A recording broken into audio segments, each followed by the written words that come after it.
Welcome everyone. I'm your host Mari-Liis, and today I'm here with our guest Marcel Petitpas, CEO of Parakeeto. Welcome Marcel, how are you?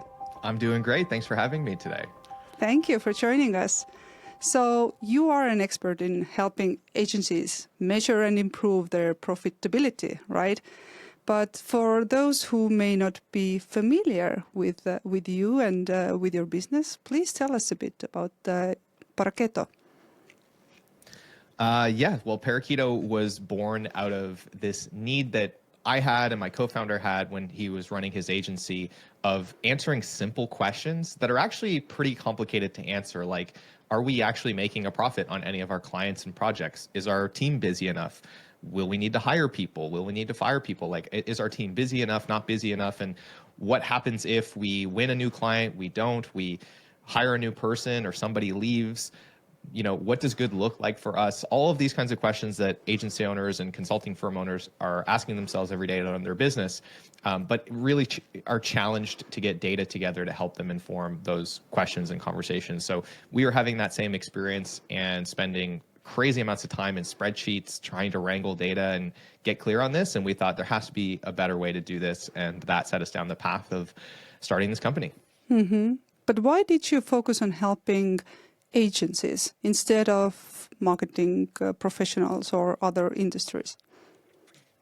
Because that's what we were experiencing. We were running, agencies, whether that was web agencies building, websites and software, or in my experience, I was running an agency that did creative services for real estate agents.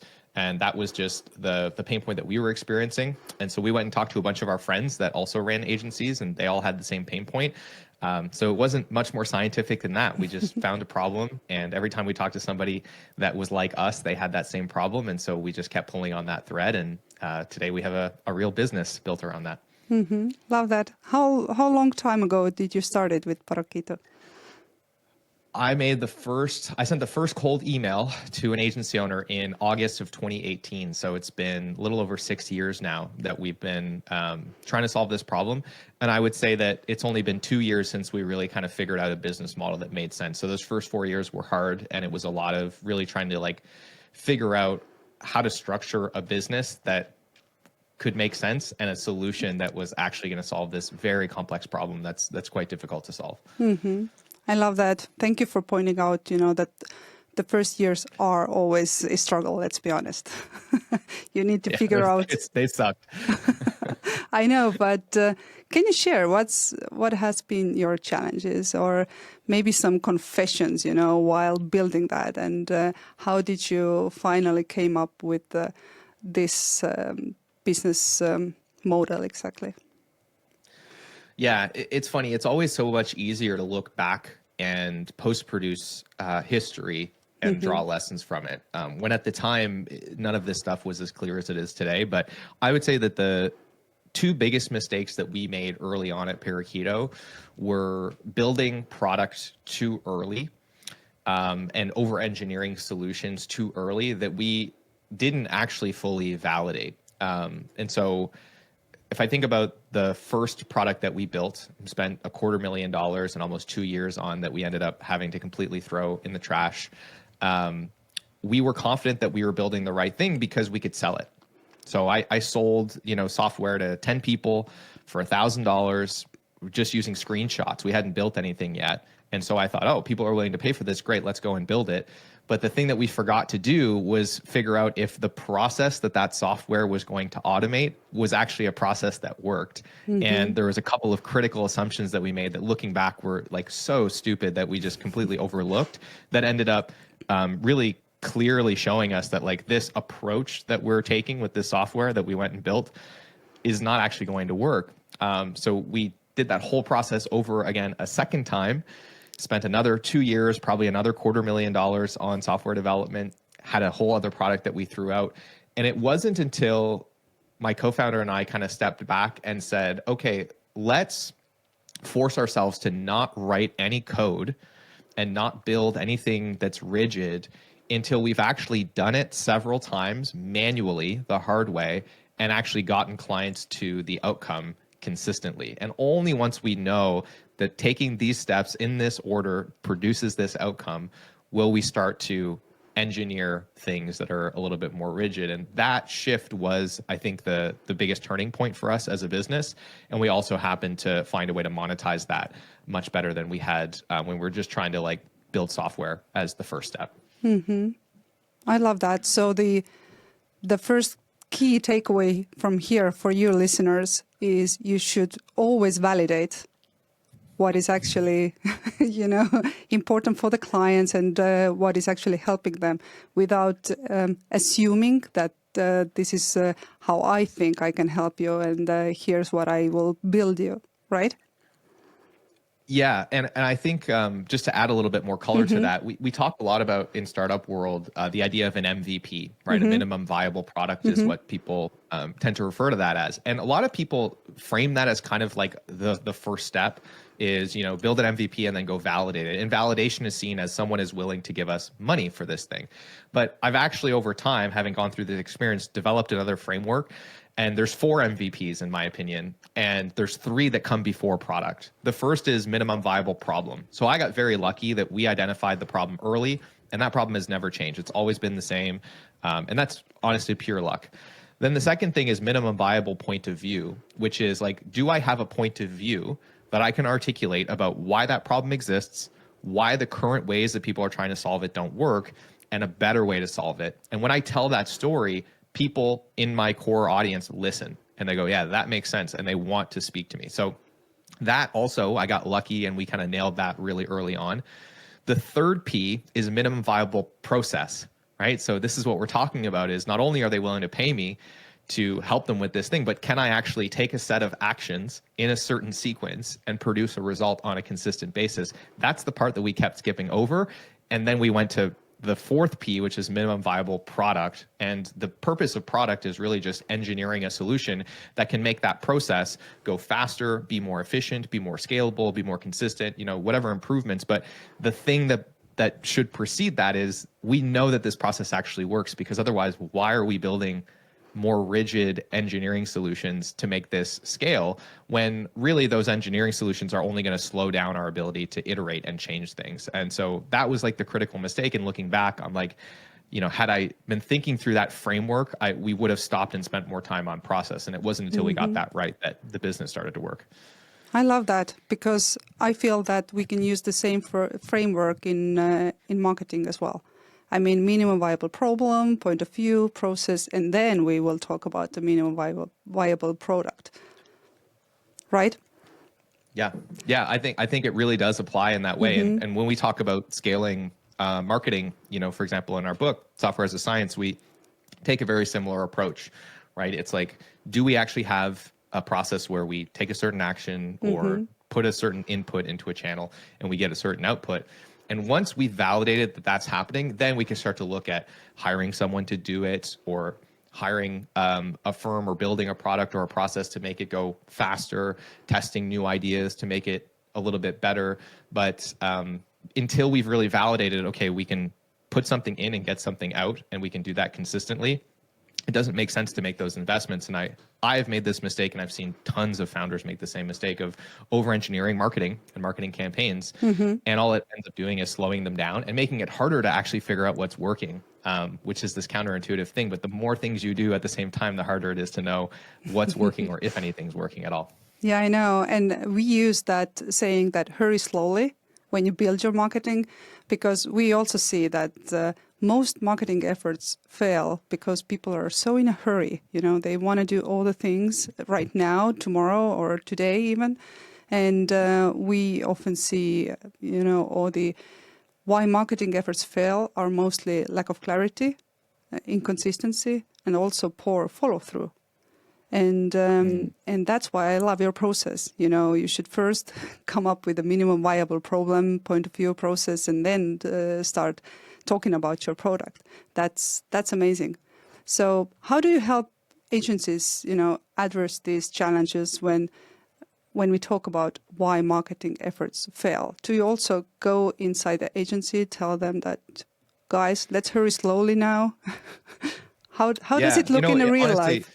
At Parakeeto, we don't touch sales, marketing, any of that stuff. We only focus on their internal operations, profitability metrics, finance, that kind of stuff. Okay. But I've coached, probably 1,000 software companies through SaaS Academy on marketing. So I'm happy to speak to that. It's just not what we do for agencies. Our assumption is that they already know how to do that because they're selling that service to other people. The problem that we've typically found is like getting clients as an agency. A lot of them can figure that out, but then they're stuck with this problem of like, oh shit, now I need to run a business and I actually don't know how to do that. That's the thing that we help them with is like, once you figure out how to get clients, how do you actually make sure that the business works and is scalable and you have profit left over after doing all of that work? And it's alarming how often agencies can figure out the first part and then they get into a lot of trouble on the second part. Well, I'd like to learn more about this because we know that almost 80% of CEOs don't trust marketing because they don't see this alignment with business growth, right? So how do you help agencies do that, to see this, to build that bridge? Well, again, we don't. That's not something that we focus on with agencies. But I'm happy to speak to that still just as a general thesis. A, as a CEO that is doing marketing and has a team that's also doing marketing and has to make me happy. And B, again, as someone who's coached mostly software companies on marketing strategy. And I think the biggest thing is that you should be able to understand essentially what I think the most important metric, in my opinion, is customer acquisition cost payback time. So what does it cost you to acquire a customer? And how long does it actually take you to make that cash back? That, to me, is the most important metric in marketing. It's also very hard to track for a lot of firms because it requires you to do two things: be able to properly attribute where a client came from and how much spend went against getting them to the finish line, which, as you know, is not actually very easy to do, especially today with all the changes to cookies and these things. It's actually quite difficult to get really tight attribution. So you're often going to have to do that at a bit of an abstracted level. And then the other thing that you have to understand in order to measure customer acquisition cost payback time is, what is your gross margin? And most agencies have no idea what their gross margin is. They've never calculated it before. They think that they are measuring it, but they're not measuring it properly. So, we'll just say out loud, like, this isn't an easy metric to track, but it doesn't make it any less important. The reason it's so important is because without understanding that number, you actually don't know if a marketing channel makes sense to put money into or time into. And you also don't know how much money you have to allocate to marketing in order to hit a certain growth target. So just to give you an example, if, for example, it costs me $5,000 to get a client, and I say I want to add 3 clients per month, then what that means is I need to spend at least $15,000 per month to add 3 clients. The problem is, if it takes me 6 months to make that $5,000 back in gross profit, then I need to tie up 15 multiplied by 6, or $90,000 in cash until I start getting any of it back. So the customer acquisition cost payback time metric is really what's going to determine how much capital do I need access to in order to maintain a certain growth rate. And it also is really going to determine how much risk I'm taking in investing in a given marketing channel. So to me, if you're a marketing agency or if you're a marketing employee within a company, that is the most important metric for you to start to get some clarity on, so that you can understand, am I even doing the right things? And then how do I prove the value to the executive team in terms of like, hey, every time we put $1 in here, we get it back within 30 days, and then everything after that is profit. And if you can articulate that to someone, like, they're going to want to do that deal as many times as they can possibly do it. That's a very good deal. I agree. And you also said that it's very hard to understand this metric for your business. And I see that's exactly the reason why most people don't do that, because they find it too difficult to understand. So they still keep on tracking, post likes on social media and so on. And that's sad, I would say, because they put a lot of resources into marketing activities and they just don't know what is working and what is not working. Yeah. And this kind of speaks to the reason that starting with fewer things is often such a good idea, to your point earlier, right? If you have 4 different channels that you start doing from day one, you're probably not going to be able to, with any level of accuracy, understand exactly which channel each client came from. Even if you have like a world-class background in attribution, it's just like not possible today to do that. You'll be able to get some directionally accurate sense, but you won't really know. So largely what you'll be relying on is aggregate metrics. Okay, you look at our P&L, we spent, $100,000 on marketing the last 6 months and we got 10 clients, which means that we spent $10,000 to acquire each client on average, right? So you have an understanding of CAC. So if you have 4 different channels, you don't really know which one's working. It's going to be a lot harder to figure that out. But if you only have one channel, then you know your unit economics for that one channel. This also starts to get into attribution, right? I believe really strongly in B2B that first touch attribution is really the only way to do it. Last touch attribution to me doesn't make any sense in a B2B context. So that's another, I think, important thing that is going to determine like how difficult is it actually to start, as you do take on multiple channels, be able to get a sense of how much you're spending on each channel and what the CAC unit economics are there. But to your point, if you have one channel, this gets a lot easier because you don't need a high degree of precision and you don't need fancy attribution to be able to get to a reasonably accurate insight on what it's actually costing you to get clients through that channel. But that people are so emotional. They want to be everywhere. They don't want to stick with the one channel. They want to be, where everybody else are going and just following these fancy, let's say, platforms and all the other trends that they see. So it's very hard to not follow, your emotions, but very slowly, be very clear what you want and who do you target, what's the value, etc. So what is your maybe solution when you see, marketer who is very overwhelmed, like hamster in a wheel, putting out fires every day? What do you do if you come across with somebody like that? There's 2 frameworks that I'll typically work through with a founder in the context of coaching on marketing. And both of these are covered in my book, right back here, Software as a Science. First 5 chapters, we're going to get into this stuff. So there's kind of 2 big ideas that we look at. The first is differentiating channels and funnels. And I think this is one of the first things that people get really overwhelmed about. I described this on stage at an event recently as my experience learning about marketing as a business owner for the first time was kind of like having someone place puzzle pieces in front of me, one at a time, and being like, okay, put together the puzzle, but never showing me what the picture on the front of the box looked like. Right.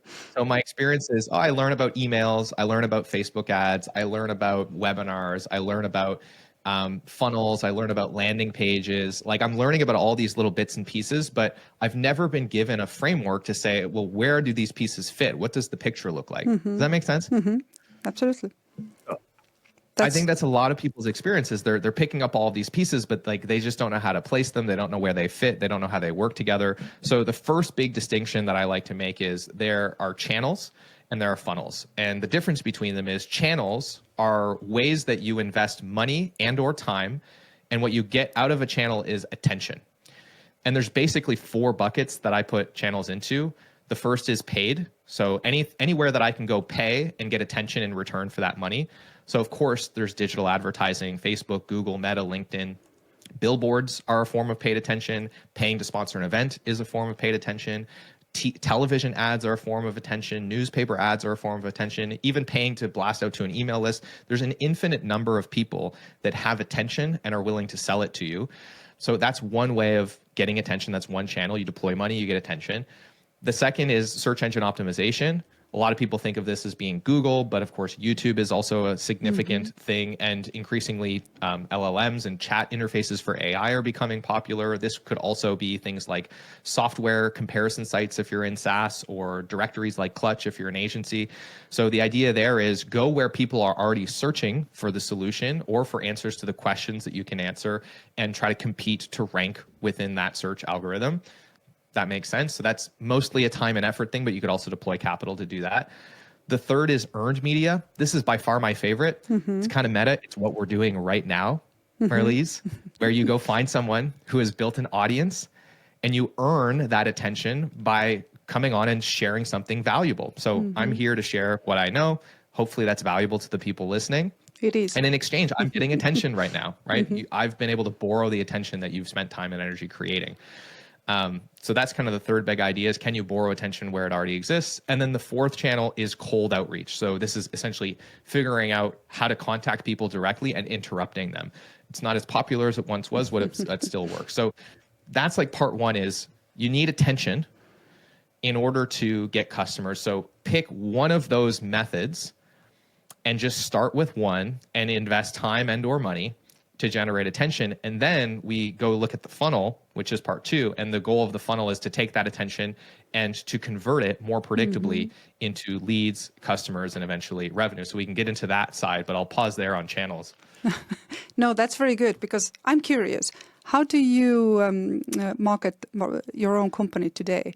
I understand you are, reaching B2B agencies, but what are the channels you use? Because I also am a big fan of earned media, of course, since I'm here with you. Yeah, so it's a great question. And I really believe in stacking channels one at a time. And there's actually a maturity model that we go through, and we don't add another channel until we've earned the right to add another channel. And so the first channel that we started with was earned media. This was my first strategy. I started my own podcast. I would invite people on my podcast, and then I would build a relationship with them. And often they would invite me onto their podcast or invite me onto their stage or ask me to write a guest post for them or do a webinar with them. So that was my first channel. That's all I did for probably the first year and a half, 2 years of our company. And it worked. Like, it got us quite a bit of leads, quite a bit of traffic very consistently.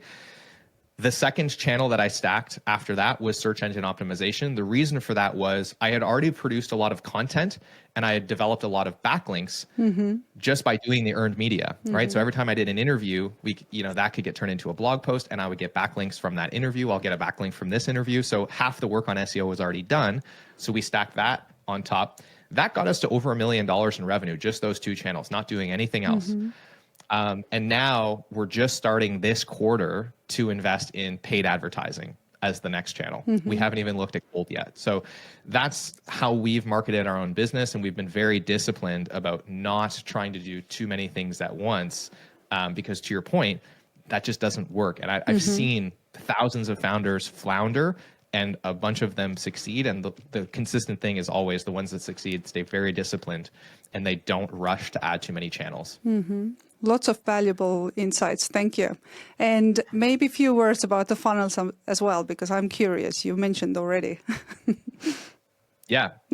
So real quick, I'll talk about the funnels in a second here, but channels. I want to talk about the maturity model. How do you know when it's time to add another channel, right? So let's say we picked earned media. When are you allowed to add another one?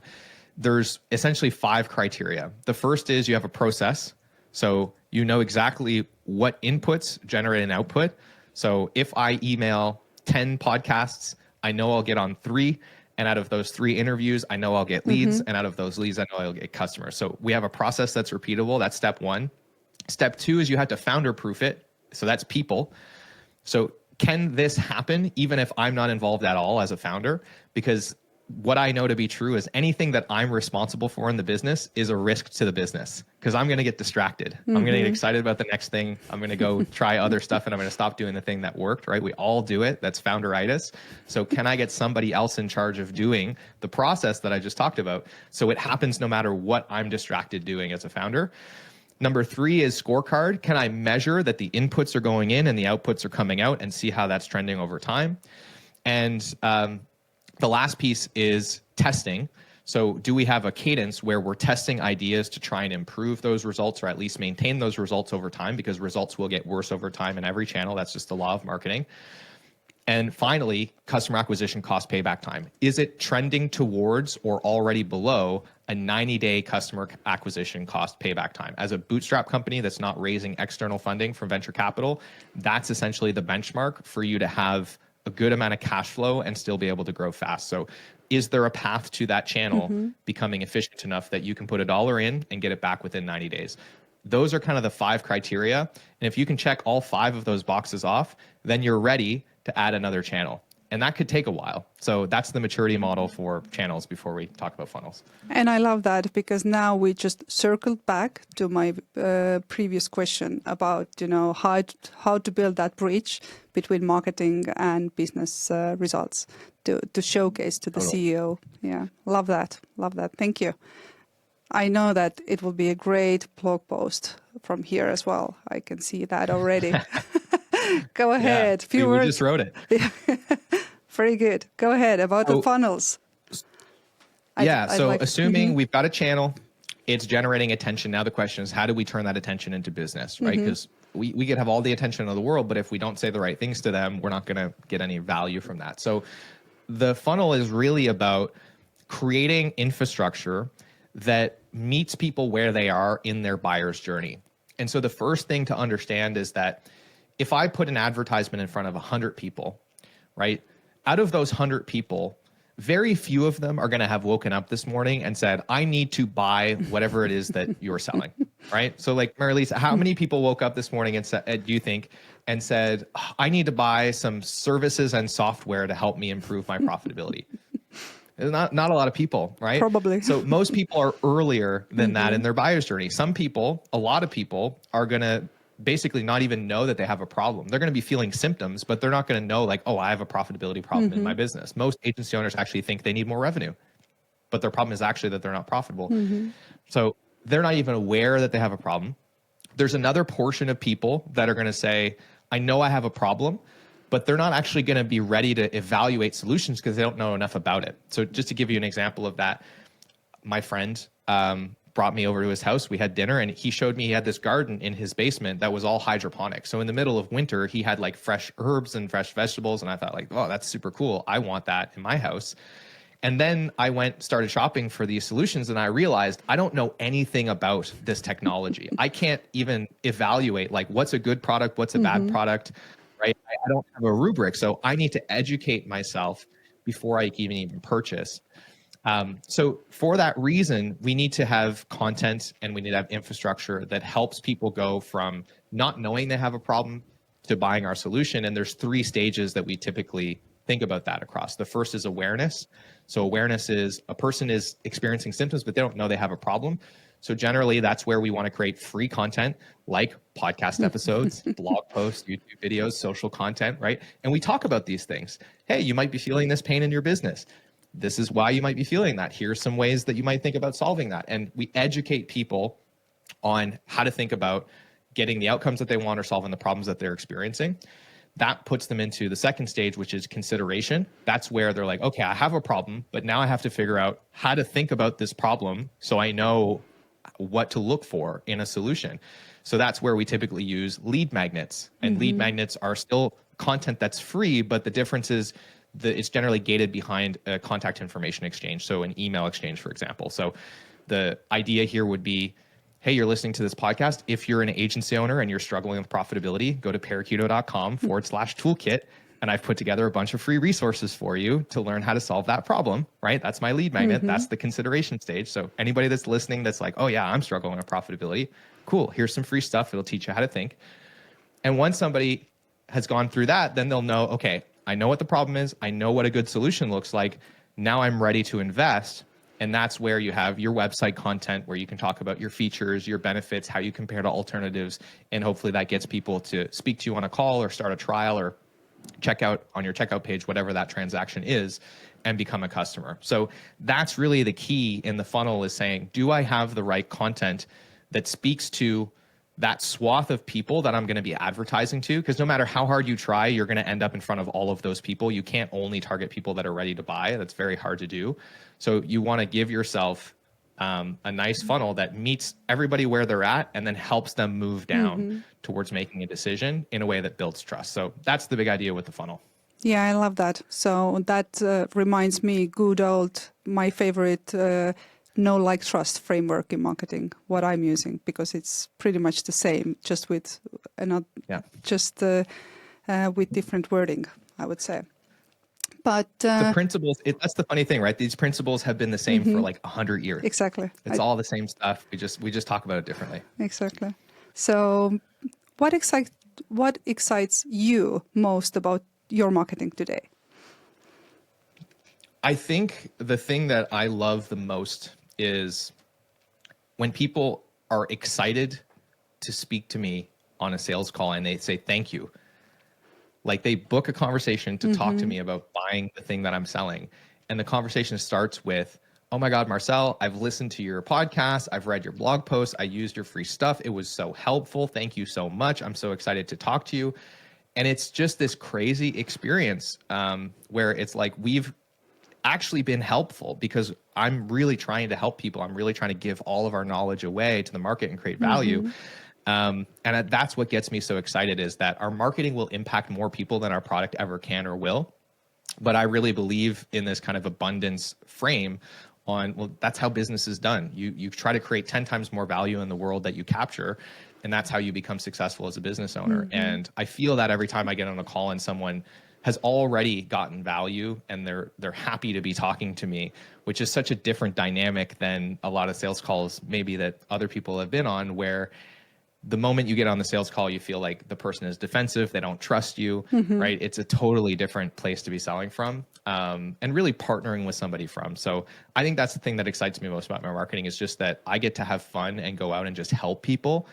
And our business grows in direct correlation to how helpful we can be. That's a pretty cool feeling.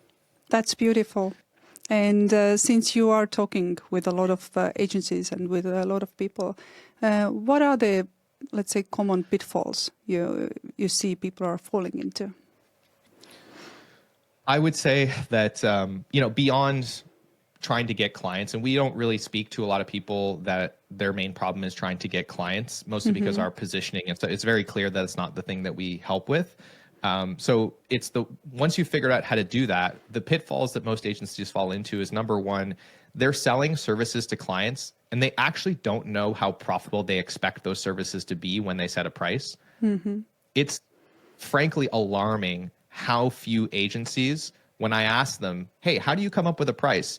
And how do you know if that price is good or bad, or if it's going to be profitable or not? They just literally don't have an answer for me. They're like, oh, well, I just take the hours and I multiply it by this rate. I'm like, where'd that rate come from? Oh, I don't know. My buddy was charging that, so I thought I could probably charge that same amount too. And it's wild. So that's got to be the first thing, right? Most agencies that have a profitability problem, they're suffering from indigestion, not starvation. They just happen to feel the same. And so the first step to solving indigestion is to look at what you're eating and make sure that it's actually good for you. And most agencies have never taken the time to sit down and say, okay, when I sell a service to a client, do I actually know that this is setting me up for success? Do I actually know that there's enough profit here for me to run my business and get to where I want to go? So that's the most important common pitfall and probably the easiest thing for people to leave and solve for today, which, by the way, I have free resources in our toolkit to help you solve for that. And then the second big thing is that they're often not paying attention to the operational levers that lead to profitability. They're relying on their accountant to tell them how they're performing. And the problem with that is they're often only looking at that once a month. They're usually looking at it 2, 3, or 4 weeks after the month is over. So that information is already 45, 60 days old. And it's always looking backwards. And there are a couple of simple numbers, really 2 or 3 numbers, that if they just paid attention to those on a weekly basis, they would never be surprised by their financial statements ever again, because they would know exactly what to expect before they arrived. And they would have much more control and much more clarity over what to do and whether or not they're on track and how to adjust in between. And so I would say those are kind of the 2 biggest things, is not being clear on profitability when you sell and not giving yourself the tools from an operations perspective and the metrics from an operations perspective to guide the ship in between those big financial statements. So you really set yourself up for success and set your team up for success. Love that. I'm sure there are now people listening thinking, oh, I want to have this call with Marcel. Now, what would you say to these people? If they want to connect with you, what's the best way? I would say reach out to me on LinkedIn. I love chatting on LinkedIn in the DMs. I also post a ton of content on LinkedIn. Of course, if you feel like you're ready to get help with this, head to parakeeto.com. We also have a ton of free resources there, lots of blog posts, tools. We have the toolkit, we have a course. So there's a ton of free materials that are there to help you see how we think and see if it resonates. And you can also book a call with us there as well. And if you like podcasts, you could also check out the Agency Profit podcast. You'll never guess what we talk about on that show. And I think, Mari-Liis, you're going to be a guest on the show here soon too. So that's exciting. I'm very excited. Thank you for this opportunity. And of course, we will add all your links in the episode description so our listeners can find these easily. But before we wrap up, please share what is exciting right now in your business. I mean, you already mentioned the book, for example. I'd like to hear more. Yeah. Well, the book is interesting because it's, my day job is I run this company called Parakeeto. But this thing that I've been doing that's a bit of a passion project is I've been involved in this group called SaaS Academy. And it was started by a guy called Dan Martell, who's recently become very well known because he wrote a book called Buy Back Your Time that has been extremely successful. But I knew Dan before he was famous. I've known Dan for like 10 years. We're close friends. And he started this company, SaaS Academy. And I remember when he didn't have any clients, like I knew him when he sold his first ever coaching program. And today, SaaS Academy is one of the largest business-to-business coaching programs in the world. They've got a team of over 60 people. They've served thousands of clients all over the world. And I've had the pleasure of kind of always having a foot inside of SaaS Academy, helping coach, helping build curriculum, helping them run their events. And after Dan became really successful with his first book, he reached out to me and two of my close friends, Matt and Johnny, and said, "Hey guys, I've been wanting to write a book for SaaS founders for a long time, and I would love for you guys to be involved." And so I had the opportunity to be one of the authors of this book and help kind of shepherd it through the process. And it was a really, really fulfilling project. I'm very proud of what we created. So as much as it was kind of like a side project, it was something that I was really excited about because I got to work with three of my close friends and people that I really respect and produce work that I'm really proud of and is the result of almost a decade being involved in this coaching program and learning what makes software companies successful and not successful. So that's more about the book. And it's not just for software founders. The first principles that are in here are all the same things that I've done to build my business to over $1 million in revenue and beyond, and works for agencies too. So I encourage everyone to pick it up, especially if a lot of the stuff I talked today about channels and funnels, if that resonates, all of that is in here, and it's all the same stuff. Mm-hmm. Well, congratulations. I know it's a big thing. So we will also add the Amazon link next to this episode here. But last but not least, let's get a little more personal. We'd like to hear one quote that inspires you or, keeps you going. It's actually something that Dan has said to me, and maybe this is just a recency bias, but this has been one of the truest statements for me as I've grown my business and I've had to change who I am in order for my business to grow. And essentially what he said to me one day was, if your business is stuck and not growing, the first thing you should do is look in the mirror. And that's probably where the problem is.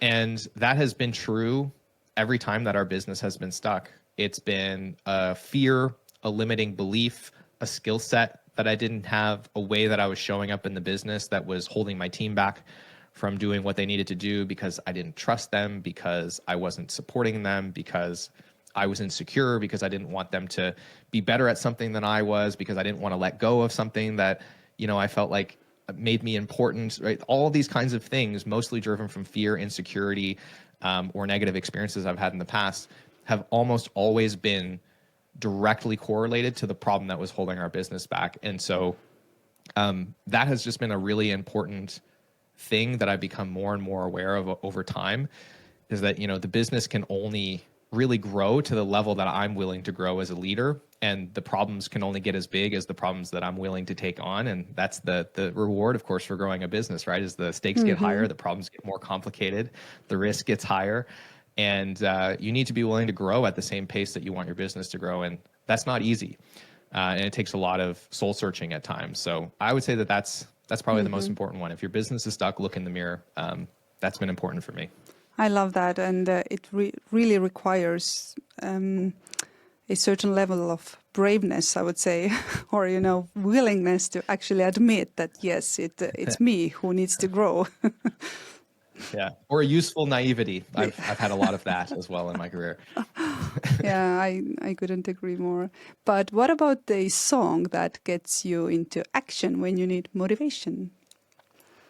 A song that gets me into action when I need motivation. That is a good question. I've been listening to a lot of old, like 90s and 2000s hip hop recently, and this one's going to be very obscure, but for the real hip hop fans out there, it's actually Mathematics by Mos Def. Mos Def is one of my favorite rappers of all time.